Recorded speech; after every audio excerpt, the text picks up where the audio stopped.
কেমন আছেন? আশা করি ভালো আছেন সকলে। তো আজকে দেখতে পাচ্ছেন এই যে আমার এই উপরে একটি গাছ, মাথার উপরে গাছে মানে একদম পাকা গাছ, পাকা টসটসে আম, এই সিজনের প্রথম পাকা আম। এটা আমাদের এখানে এখনো পাকা শুরু হয়নি, একটু একটু আজকে প্রথম দেখতে পেলাম একটি পাকা আম। চলুন একটু আম পেড়ে খাবো, আপনাদের একটু দেখাই।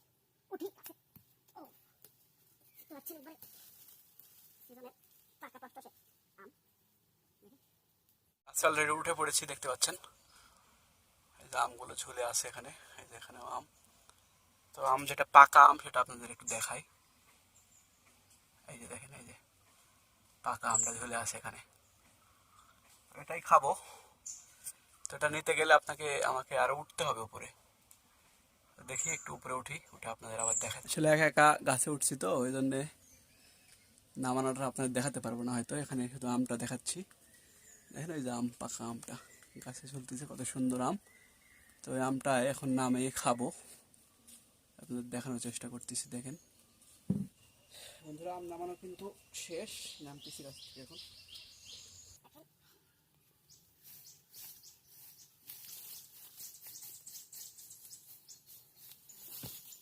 অনেকখানি খাটনি করার পরে দেখেন আম কিন্তু কাঙ্ক্ষিত আমটি হাতে পেয়েছি। এখন দুটা পেয়েছি, একটা নামাতে গিয়ে আরেকটা পেলাম। এই যে দুটা, এটা হচ্ছে খিরসাপাত এই আমটা, আর এটা হচ্ছে লকনা জাতের আম, দুটা দুই রকম। তো এখন কেটে খাবো, দেখি কেমন লাগে। একবারে গাছ পাকা টসটসে, কোনো ফরমালিন মরমালিন নাই। যারা আপনারা শহরে খান তারা কিন্তু একদম ফরমালিন খান, মানে যে গাছ পাকা টসটসে আম সেটা কিন্তু পান না আপনারা।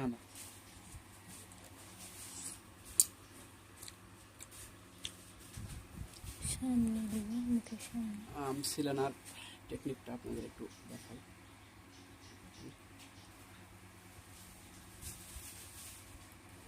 ওয়াও,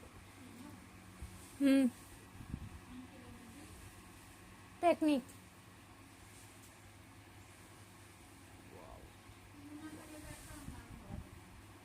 ওয়াও,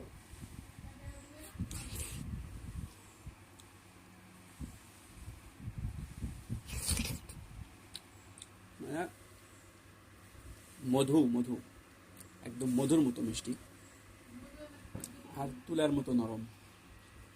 এত সুস্বাদু আমরা, মানে যারা খাননি গাছ পাকা তারা বুঝতে পারবেন না।